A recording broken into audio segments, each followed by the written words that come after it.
Bump and Run with Bernie and Dahlby. Presented by Burrito Express, your local burrito joint. Now, here's Brett Bernheisel and Steve Dahlby. All right. This is our final show of 2021. And ironically, it's our 20th show. I want you to look real close, so I can do this without looking like an idiot, which I always do. This is an older bill. Shu, do you even remember when paper money looked like that? Because this is a 1984. Were you even alive then? Oh, no, born in 1994. Okay. Secondly, we still use paper money. I just Venmo everybody for stuff. And I use my card. I don't know what paper money looks like. That's a joke. Dahlby, I have paper money in my wallet, just so everybody's clear. Dahlby, do you remember when the money used to look like that before the new money is now today? Yeah, and actually, I used to like to mark my ball with like an old penny or a quarter, and they do look different. Like an old penny, you get I like if my perfect ball mark would be a 1934 penny, and that penny, is the copper, I guess, or whatever, and or nickel, whatever the hell it is, and it does look different. And so, when I mark with a penny, I want like a 34 or a 35, and if I mark with a quarter, I'd like a 67, 68. Where do you keep that at? And my wife and I, Ellie, and look behind me. She decorated. Yeah, look at you. Yeah, she decorated in Christmas. She did all that. Her and I actually collect that money that I just showed you. For what reason? I don't know. Just being weird. But we have $1,000 worth of like old 10s, 20s, and maybe a 50 and 100, and maybe someday when we pass away, somebody else will get it and use it for something else.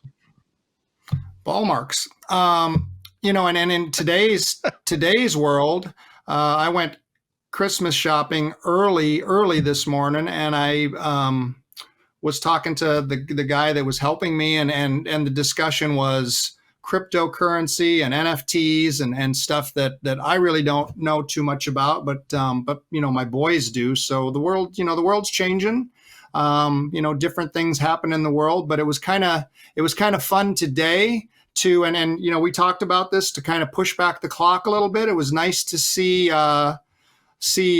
Woods on the leaderboard on a Sunday, black and red, and then we got a double version of it. So it was pretty cool today, I thought. I watched it. Here I am. I actually watched it. I don't think I've watched 5 minutes, or maybe I shouldn't say 5, maybe 10 minutes of the PNC Championship ever in all the years they've played this thing. But I watched the whole thing today that I could watch, and you know what? I really enjoyed it. Bernie, I think a lot of people watched it, and I think especially with the Cardinals kind of up a lot of parlays early in the day. I think there were probably a lot of people switching to NBC to watch golf. So I watched a lot of it. I didn't watch much of the Cardinals. I'll tell you that. That was really a sad effort from that team. Well, speaking of the Cardinals, it was a trap game for them because they're supposed to win. They got a new plane. They're flying out there. They're supposed to beat a shitty Detroit team, and they thought ahead, and it caught up with them. But going to the golf, and that's what this show's about most of the time. Sometimes it's not, but tonight, mostly it will be like that. Charlie Woods stole the scene on this whole tournament, which I'm okay with it. I know we talked a couple weeks. I know we didn't do his show last week. And, I made a point of, does anybody know his daughter's name? And still to this day, nobody knows his daughter's name. But Charlie was the focus of this tournament. I got to give the kid credit. I mean, down the stretch, the shot he hit on the par 3 coming in, the drive he hit on 18, the kid, and I'm not a doctor. My father-in-law is a doctor. I don't know how genes work as far as like, blood and all that. And this person's an athlete like Peter Korda. So Nelly Korda is supposed to be an athlete. I guess my parents weren't athletes because I'm not an athlete. I don't really understand all the genes and things like that. But I'll tell you what, this kid has talent. My only concern is the spotlight going forward on him, getting older. You saw John Daly today, and you cannot lock John Daly. I mean, I remember a story, him and I drinking beers at a Ramada Inn in Yuma, Arizona one year with his first of 3 or 4 wives, Betsy. They won the tournament, but John Daly's John Daly. He's fat. He has a beard like Santa Claus. He's smoking heaters out there. He's wearing these pants. But Charlie is going to be underneath the microscope. And I'm concerned about that a little bit. Are you? Well, I think the thing that Tiger has done a good job of, and maybe learning from what Earl Woods did with him. You haven't seen, Charlie's, what is he, 12 years old now? Last year he was 11. Yes. That was the youngest player at 11 years old. This year there was a Carl Stenson, Henrik's son, who was he's a funny little guy too. He did really well in the interview with Jacobson, but he's 11. The thing that I think Tiger's, that was last year was Charlie's first real appearance. And then I would say for the most part, this is his second appearance in the public, other than maybe being at the Masters or something. And it's a quick look. I think he's been very protected. I think Tiger is doing that on purpose. He's not on talk shows at age 4. So I think that there are things that are maybe different, and you can see that. And Bernie, he's very good. His golf swing is amazing. He hits it. He's got a nice swing for a young kid. I think Tiger said yesterday he broke 80 for the first time the other day, and so for an 11 or for a 12-year-old, there's a lot of 12-year-olds that have broken 80 before this time. So I think, and I'm not saying that's a bad thing, what it's saying is that Tiger is bringing him along slowly.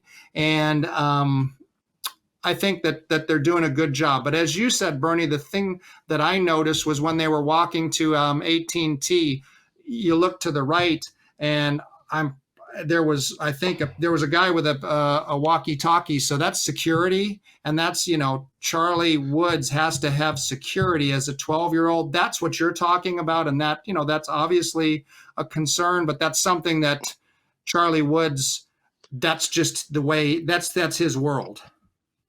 I heard NBC asked in the Golf Channel, NBC, same thing.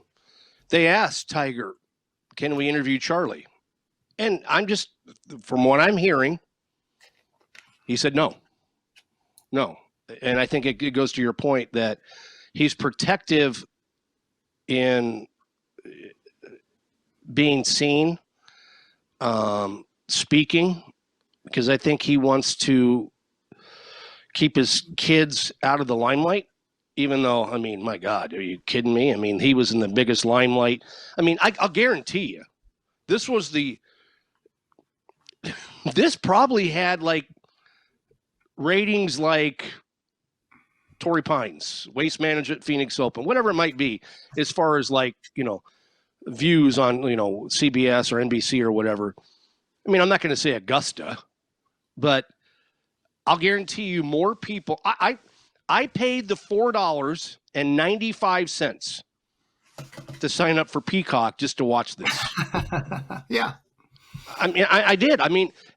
Yesterday morning, I know there's college football games. My Colts beat the shit out of the Patriots last night, but that was free because I already have that. But I actually paid the $5 to be able to watch Tiger and not so much Charlie. Charlie was part of the whole deal, but I wanted to watch Tiger, and the $5 was well spent. Yeah, I think a lot of people probably did that, and I think I think that it's fun to watch, and I thought it was fun to watch all the kids. I think today it was kind of a day that a lot of the kids kind of uh, were the guys that were shining. So, with Daly, his son, Little John, who plays at the University of Arkansas, he's a good player. And you could see that, especially yesterday, he was kind of carrying the load. And then he was the guy that was putting second. And Yes. so, you saw that. You had Stenson's son in the interview, and then you just, like Stuart Sink's son, who's his caddy, they were the leaders. So it was fun to watch all those kids. But I do think most of us were interested to see, Charlie Woods aside, that's all great, but it was to see Tiger Woods play golf again after, this horrific crash that wasn't that long ago, where we didn't really know if he'd ever play again. And then not just playing, but to see how he actually played. And I thought Tiger hit a lot of good shots. Obviously, it was nice to have his son playing up some tees, but even a couple times you saw Tiger, even when Charlie was out there, he hit driver anyway, just to maybe see if he could get it out there, in a better position. So it was I think the big thing was everybody wanted to watch Tiger Woods and to see how he did. And I thought he did very, very well for this first time back. I thought it was great. I did. I really enjoyed the whole thing. It was cool. I had a guy ask me the other day before, and I'm going to switch deals here. Guy asked me, what is aim point? And you being an instructor, aim point has something to do with putting. And I don't like you talked about cryptocurrency and stuff like that. And I don't understand it. I don't understand NFTs. I don't understand cryptocurrency. I don't want to know. I don't care. But somebody says, hey, what do you think of aim point? And I didn't have an answer because I really don't know what it is. Can you explain it to maybe some of the people listening? Sure. And so, all these guys are trying to find an edge. They're all trying to find an edge. And obviously, green reading in many ways is an art. But what aim point is it's sort of scientifically looking at how to read a green. And I'm not trained in it, so I'm going to give you a version that probably isn't quite right. But what basically it is you'll see players walk from their ball towards the hole somewhere in between, right? And then they kind of straddle their line. And when they're straddling the line, they're basically trying to determine with their feet, where there's more slope. Okay. And then based on how much pressure is going into the left foot or the right foot, right? Meaning this way or this way. Sure. Then I understand. Then that's going to give you basically a 1, a 2, or a 3. And what you see guys get behind the ball. And again, this is I'm not certified in this, but they'll be looking and they'll be going like this with 3, 2, or 1, and then that's telling them where to play the ball. Now, from what I understand, aim point does not take into account grain. So that's something that I would be interested in hearing why they don't take into account grain, because I do think grain can pull the ball one way or the other. I think if you're in Arizona or in Florida or Hawaii, I think grain plays a big effect. So that's interesting. But it's using your feet to determine the slope of the land, and then with that, you're coming up with, where am I trying to start this ball based on sort of what you've come, and it's much more scientific than that, Bernie, but that's a very layman's way of explaining it. And the reason I ask is because you look at, and I'll bring up DeChambeau. He wherever he is on the green, he'll walk up to the hole and, 1 yard, 2 yards, 3 or 4 feet, whatever it might be. And he has it in his his SMU degree, the mad scientist, as we call them. He knows how far to take the putter back for, an 18-footer, 26-footer, 53-footer. Is that something like, is that aim point kind of like that? I think with DeChambeau, it's probably a little more.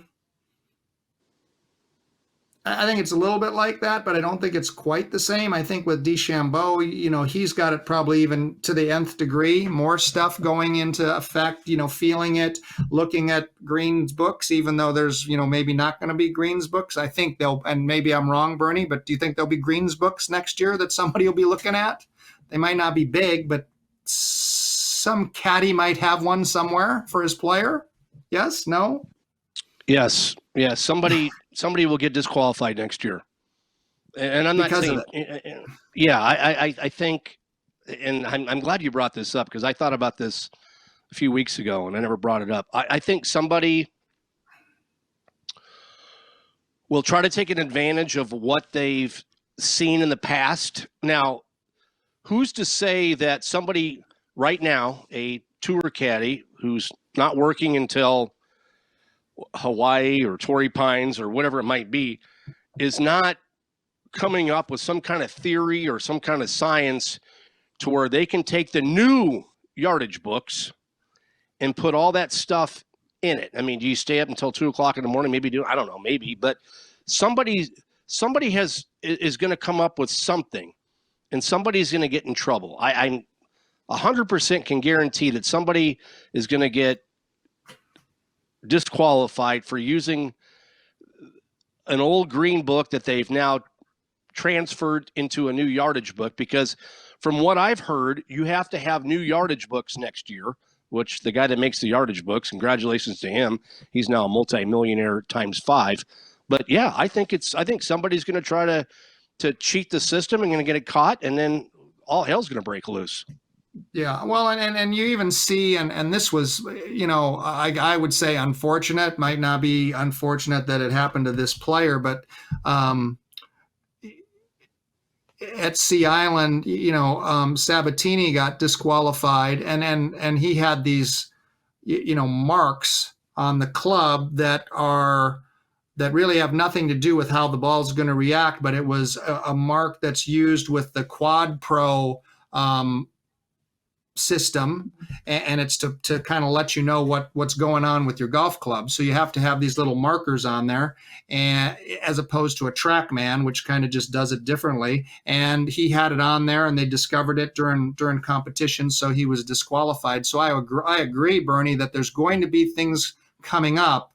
I think especially as technology becomes more and more a part of it. You even heard them today. I heard them talking about, the Whoop, monitoring your heart rate, and how like Justin Thomas is actually kind of using some of that information, probably working on like breathing and stuff. And that's been talked about before, but how do you keep your heart rate maybe steady or more steady under pressure situations to perform at an optimal level? So I think as all of this goes on, as people are trying to find an edge,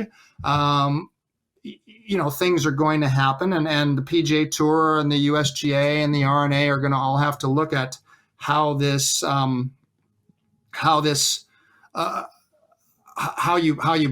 monitor and make sure that that it doesn't become where one person has too much edge, I guess. That's kind of how you'd put it. So everybody's looking for an edge, and Bernie, did you look for an edge? I don't know if you could in this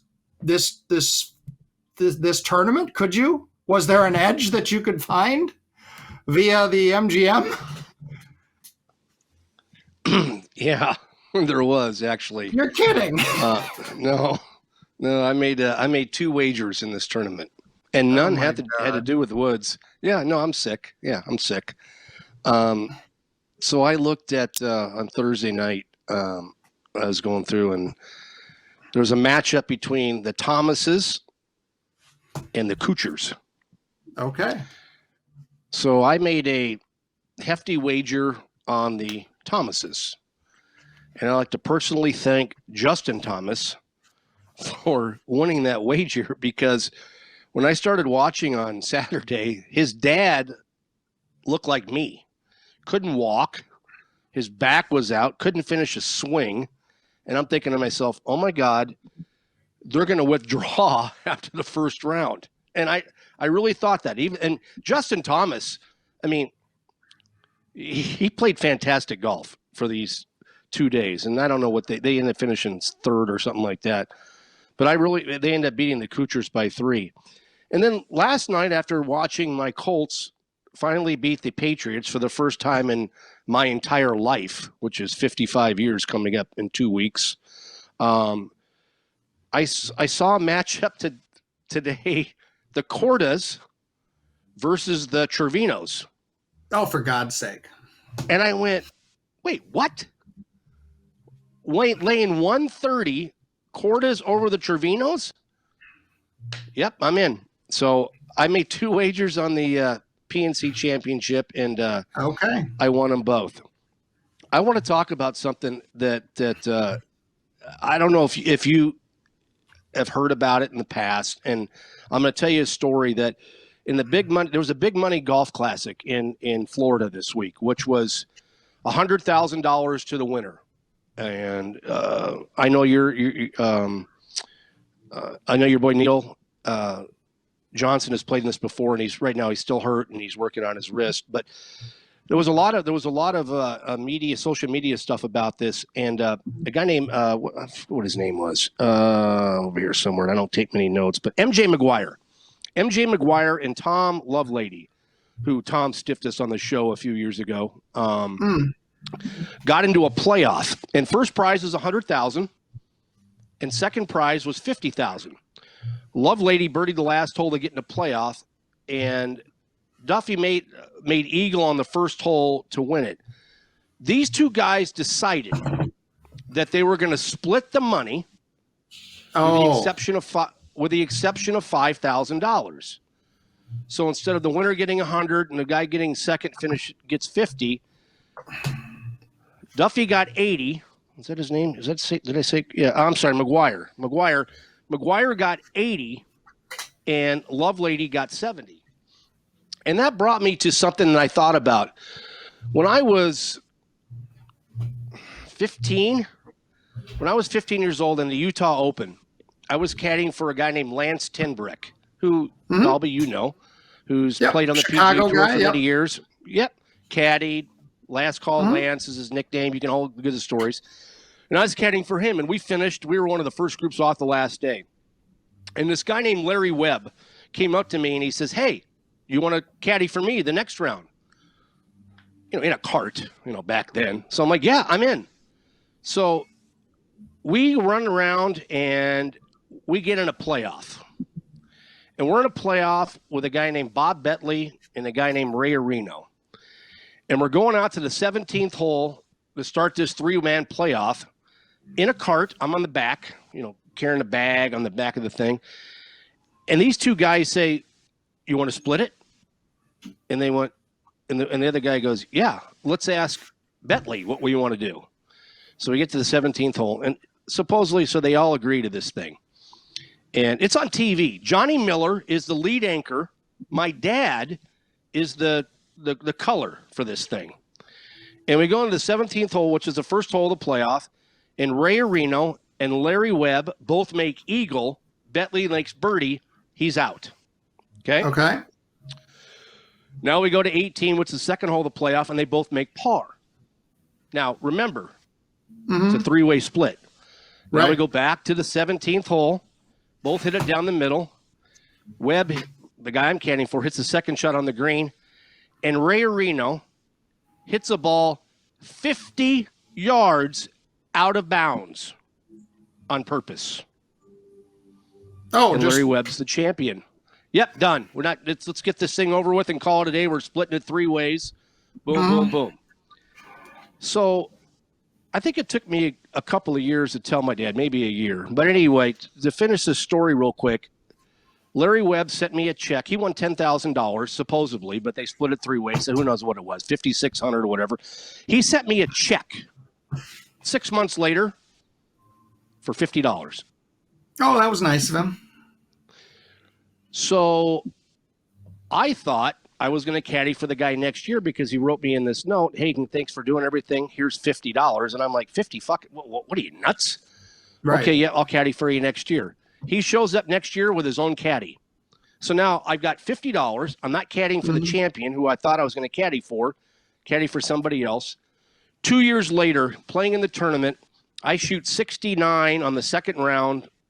Back then, I don't know what year. I was 17 years old. And he comes up to me, and he knows I'm mad. And he says, I'll bet you $100 I beat you today. And I took the bet. He shot 70. So I actually made $150 for his win at the Utah Open. What are your thoughts of guys? What are your thoughts of guys splitting purses? I think it's awful. I think you play. I think you play, and you that's, to me, that's not that's not showing much integrity. And I understand it's money and whatever, but you play to win the tournament. So yeah, I think it's awful. I think it shows why those guys were playing in the Utah Open and probably not playing well on some other place, because that's horse shit. So in this big money classic where it's a $50,000, what do you think? Do you think that's you think differently about money than I do. You do, you think a lot differently about money than I do, and the game. So what do you think about that? You think the split's okay?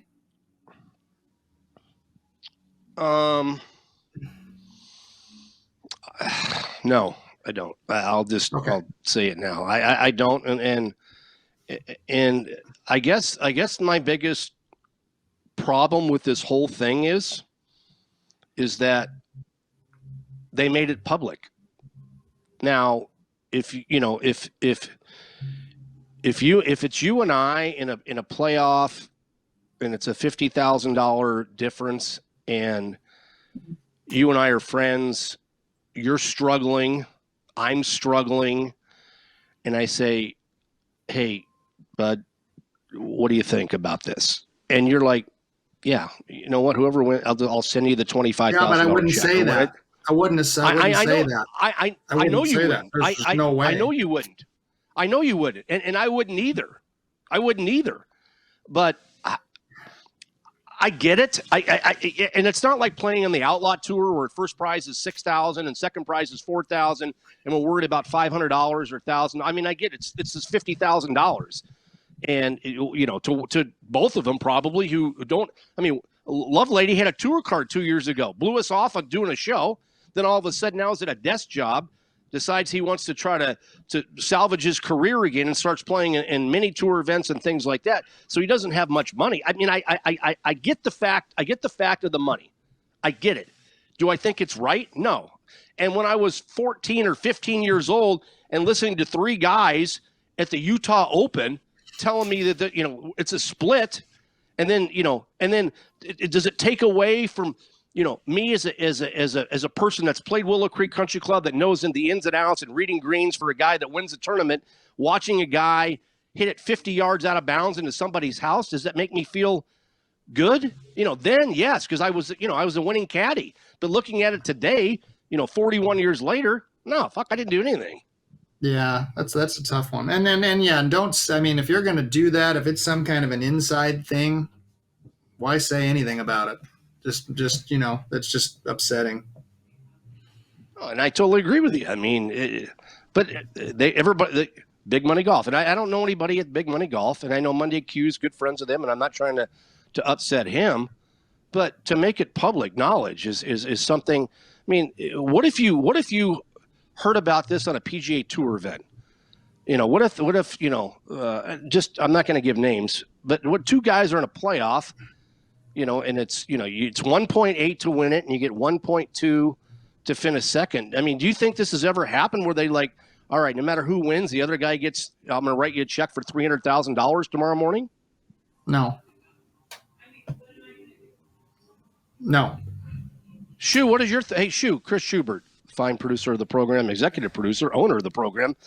Shu, I know you've been listening to all this. What are your thoughts of this? I mean, congratulations on Buck Showalter being the new New York Mets manager, but what are your thoughts on guys doing something like this? It's just not good sportsmanship or good spirit, right? And I think that's what it really boils down to. It doesn't make you feel good when you hear about it, right? And I think that's where I weigh in on it. Like the way Dahlby was reacting to every question you asked him is the way I was reacting behind the scenes. Just like apathy of like, no, like just not something I would do, just not something that I would even consider. So yeah, I'm out on this. Yeah. You guys are on the same side. I mean, I'm out too. I get financial. I mean, it's you're throwing the playoff basically. You're throwing the playoff. So you're throwing the game. That's what you're doing. How do you stop it though? I mean, how do you stop? I mean, Shu, I'll ask you because you're Dahlby's fired up, so I'll just go to you for how do you stop something like this? I don't know if I know the answer to that, right? And I know we're supposed to have answers on this show, and I'm supposed to have something intelligent to say, but I don't know what type of system you can put in place to stop something like this from happening. I don't know if I don't know if you can write a rule a certain way. I don't know if there's a way to do it. Dahlby, thoughts? I don't think there is a way. And I think, obviously at the major levels, there's a way to control that. And that's with, threats or whatever. But at the lower level or whatever, there's a difference. There's a difference between levels of golf, and there's a difference between the players that are in certain levels. And so you see, in my opinion, you're seeing the character of those players by their actions. All right, 2020 is coming to an end. This is our Christmas version. Like I said, we won't be on for a few weeks. Dahlby, give me the biggest moment of 2020 as far as golf, in your opinion. I think that Mickelson winning the PGA, I think that's pretty cool, because I think that's one of those, and we've been I guess maybe because we've been talking about it the last few weeks with Tiger, where is there a way to push back the clock for Tiger to have the opportunity to play in a tournament, and then if so, to win a tournament? We saw that a little bit with I think we saw it a lot with Mickelson, because really his year, the rest of the year was very, very so, but I think that was cool, and I'm not. I was happy for Tim and for Phil, I guess, but I thought that was pretty cool. What would you pull out of 2020? You know what's really funny? The one thing that I can talk about that just comes to my mind is DeChambeau in the long drive contest. I know it's weird. Yeah. It's DeChambeau in the long drive contest. It showed me that and even though I'm not a big fan of the guy, it just showed me a guy that is a top 10 player in the world can go compete against some of these long drive guys and be competitive. And it also showed me the fact that, and it's something that you brought up, I don't know if it was this year or last year or whenever we were on radio back in yesteryear, the fact that you always say that the rough should be higher the farther you hit it. And I totally agree with you after watching, the long drive, because when you hit it as far as players hit it today, you should be penalized for not hitting it straight. And I think that's the one thing that whether you taught me or whatever, that is gotten away from the game. It's I think I'd like to see the game go back to where it used to be, where you had to hit it in the fairway. I mean, instead of 35-yard, wide fairways, make them 22. And yeah, length is important. I get it, but penalize the guys that hit it in the crap all day long. And Schubert, I know you're not the biggest. You're not the biggest. You don't watch golf as much as I do, and maybe you don't watch it as much as Dahlby. But what is your takeaway from the 2021 PGA season? 2 first-time major champions, Hideki Matsuyama and Jon Rahm. I mean, those are 2 big stories, right? 2 guys that have been playing on the tour for a long time win their first major championships. Obviously, the 4 major thing are events that I keep an eye on more so than the other ones. And in 2 of those 4 events this year, we had first-time winners. Those are cool moments. Those are fun. You know what? And Bernie, I'm going to change. And Bernie, go ahead. Another, I'm just thinking, and another one I think that was cool. And obviously, she played with her dad today. Was Nelly Korda and the year she had, and I think she had a great year. She wins an Olympic gold medal. She wins a major championship. She's 23 years old.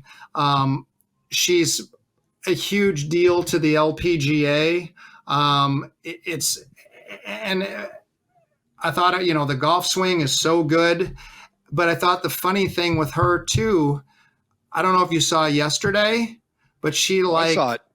Wanted to get her picture with Tiger, and it was like a little girl just trying to sneak an autograph or something like that. So that was cool that she is still this young girl, but is doing so very well, and I think elevating the lady side of the game right now, as many players have done. But I think that was a great year for her, and I'm excited to see her play. And I just, it's hard not to watch how she goes about the game, the golf swing. She plays fast. Everybody seems to like her, and it was good to see her have a great year. You know what? Just the 2 things that you 2 just said, you and Schubert. Maybe the best moment of 2021 was Hideki's caddy on 18 at Augusta bowing. You know what? Maybe that's I'll change my answer to that being the best moment of the year. But to talk about and to ride your back on this, Nelly Korda, she looked like, she was, and she said, he's my idol. He's my idol. Even though she met him the night before at the dinner, she did. She was, and a lot of people don't know she's only 23 years old. You would think somebody as successful as she is, number 1 in the world on the LPGA Tour, she'd be older than 23 years old, but she's only 23.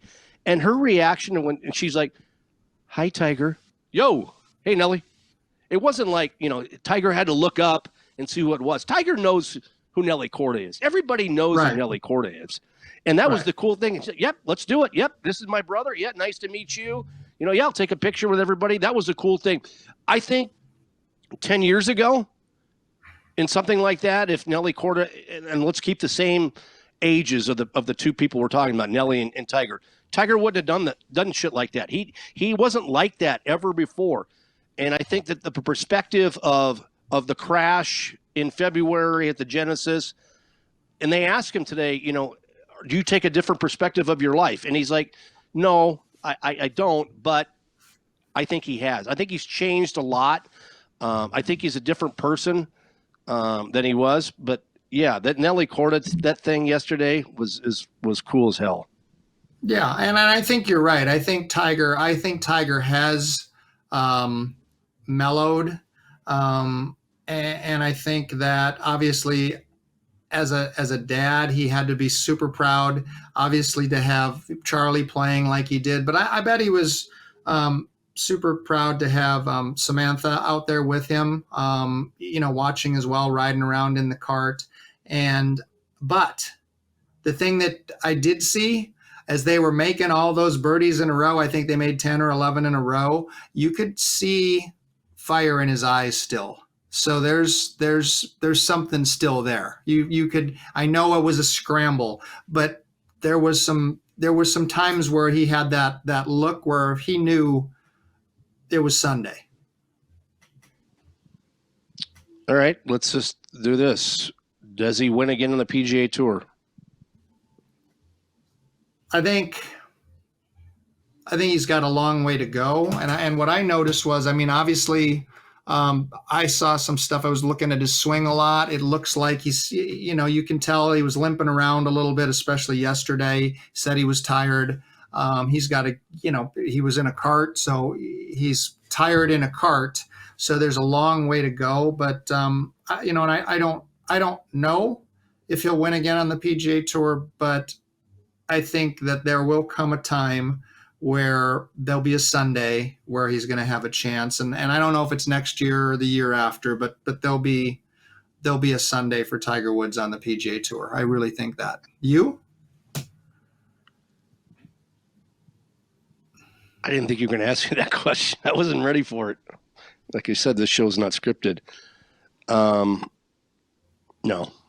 I don't. I hope, but I don't. I mean, there's only, in my opinion, there's only 3 or 4 venues that he could possibly win at. One is the Genesis, and that's his tournament. The other is Torrey Pines, and I think that's too long for him now. And the number one, of course, is Augusta. I don't think he can. I hope he can. But if I'm betting, I'm saying no. And I hope I'm wrong. I really hope I'm wrong. I want to see one more out of him.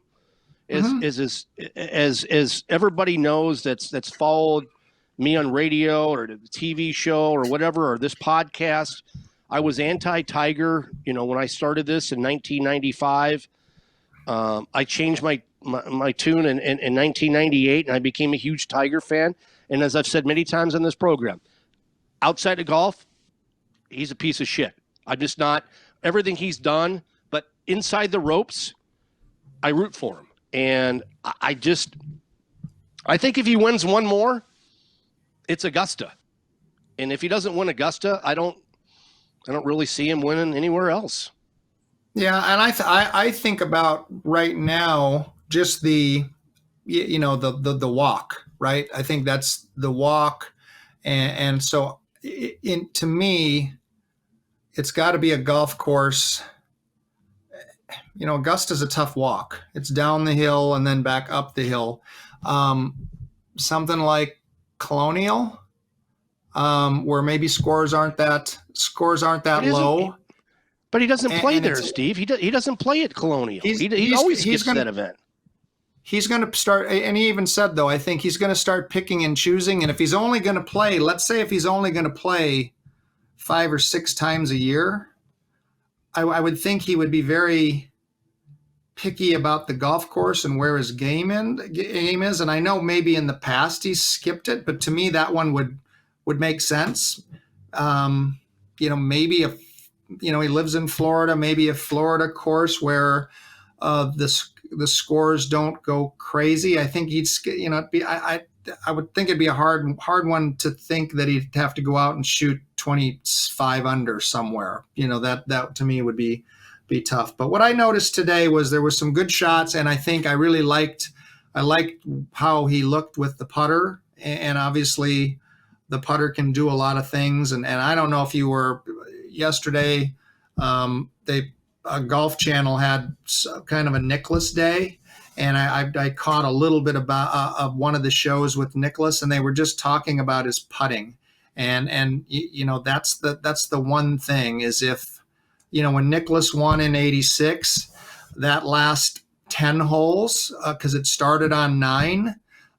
It was the putter and minus 1 spike mark on 12 where he had a spike mark in his way, which now you could probably you wouldn't have to worry about it, but it was the putter. I mean, he hit some great shots, but he made some putts, and that's where I think Tiger looked good with the putter. So I guess I'm hopeful for him, and I wouldn't put it past him. And that's just like what Nicklaus said about 86. He's like, why can't somebody win at 46? We'll see. All right, last thing with you and I before I bring Schubert in to close out the show. 52 weeks from now, who was the number one player in the world? Oh gosh. I think I'm going to stick with kind of what we were talking about a few weeks ago. Which of the young guns might be able to get, 30, 40 wins or whatever. I'm going to go with Colin Morikawa. How do you feel about the number one? 52 weeks from now, Colin Morikawa will be the number one player in the world. And you and I never agree on anything, so this is probably not going to happen. Do you feel like in 2022, though, there'll be multiple number ones and not like one steady? Yeah, I mean, I think that, and I should have said 2022, sorry. Yeah, I think there's going to be 3 or 4 or 5 guys that are going to back and forth. But honestly, I would agree. Mind, I think that Morikawa, and nothing against any of the other guys, just my opinion. I think that Morikawa will be number one when it's all said and done. Chris Schubert, I'm going to bring you in for the final segment of the 2021 podcast. What are you thankful for 2021? Can I answer the question that you guys just asked first before I? Yes. Wow. All right. Dive in, buddy. Yes. Well, you know what my answer is going to be. It is the guy that I have had circled on the calendar, on the list of players for a very long time, since back when we were doing radio together, the three of us. Victor Hovland. I mean, come on. You got to circle his name on the list. Inside the top 10 to finish out 2021. He's going to be the number one player at the end of 2022. How about that? Okay. Love it. That's good. That's good. All right. Now, what are you thankful for? Thankful for a lot of things, and we don't get into politics and COVID and all that stuff, but somewhat of a return to normalcy in a lot of different ways, being able to see friends, see family, do things, see people again. And I think everything from 2020 and 2021, we kind of took that for granted a little bit. So to be able to close the year, and I traveled a bunch over the last couple of weeks to see family. So to be able to do that, I think is something that I definitely put up at the top of the list of being thankful for in 2021. Great answer. Dahlby? Well, I think I look at it, obviously, I'm blessed with a great family and extended family that's here in Arizona. So that's obviously one thing. I've been blessed to be able to be a coach on the PGA Tour. And it's been, I think, 2006 or so since that's been going on. So thankful for another opportunity to be back out there in next year. And then, I'm thankful for you guys. It's not easy to do this. It's, and we have it's tough sometimes to put it all together, but Bernie, especially, you and Shu, for kind of being the two of this threesome that really gets things done. I kind of come and just talk, but you guys are the reason behind this. So I appreciate you both very much. Love you guys both. I'm thankful that my wife has not left me yet. And I'm thankful that the Colts have Jonathan Taylor, running back from Wisconsin, Dahlby. Mm-hmm. Yes. As the best player in football. All right, this will do it. We're going to take a few weeks off. We'll be back after the Tournament of Champions in Hawaii. We all got some things to do, so we're going to conclude this year with this show, which is show 20. Schubert, you will start the next season in the lead on who you got. As you see, it hasn't changed. You still have the lead, but next year is going to get very competitive and probably very argumentative on who you've picked, so make sure you keep track of who you pick. But, guys, thanks. Had a great time. It's been a great 2021. Let's have a great 2022, and we'll see you in a few weeks. Thanks for all for listening and watching our program. Happy holidays, everybody.